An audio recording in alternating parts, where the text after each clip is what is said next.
Passe is spending the morning with her grandmother. They live in a 2-bedroom City Heights apartment along with Passe's brother and sister.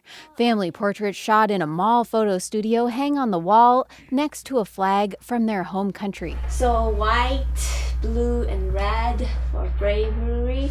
Passe moved to the U.S. 7 years ago from a refugee camp on the Thailand-Myanmar border. She's now a U.S. citizen with the right to vote. Like in Burma, like back then, there's no voting and there's no way you're going to have your voice heard. She calls Myanmar by its former name, Burma. The 21-year-old will cast a ballot this June for the first time in her life. We can finally have the voice to speak up and have the freedom to speak our mind, because in Burma, there's no such things. Passe isn't sure yet who she'll vote for. She favors Bernie Sanders over Hillary Clinton, but hasn't made up her mind. She's ready for her first voting experience and has been working to ensure all of the eligible refugees in San Diego show up to the polls. I am going to help the Karen people to vote, encourage them to register, and then help them with voting if they need any help.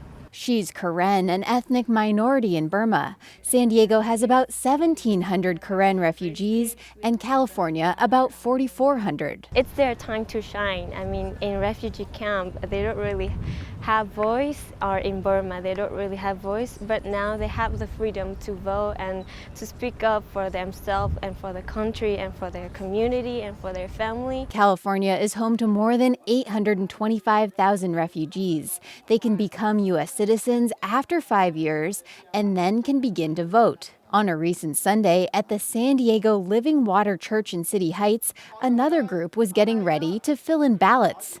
The church's congregation is mostly Vietnamese. Some came to the U.S. as refugees when the Vietnam War ended some 40 years ago. When the church service ended, congregants gathered in a back room for watermelon and sticky rice, and also to vote.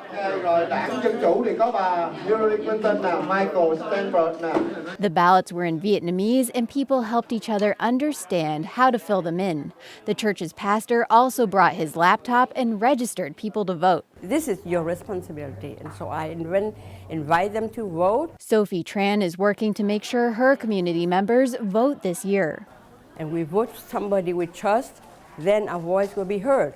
Because if not, then our voice cannot be heard if you don't vote, so nobody hears you. Tran is 81 and has been in the U.S. for 41 years. She came here as a refugee when the Vietnam War ended. Now she's working on voter outreach with new refugee groups, like the Karen from Myanmar.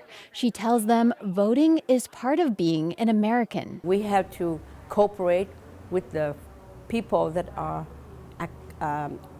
acclaim us and welcome us to this country, and we have to show our respect to them, our responsibility to them. Tran wants 100% of the eligible Living Water Church members to cast ballots on June 7th. In San Diego, I'm Claire Tregesser.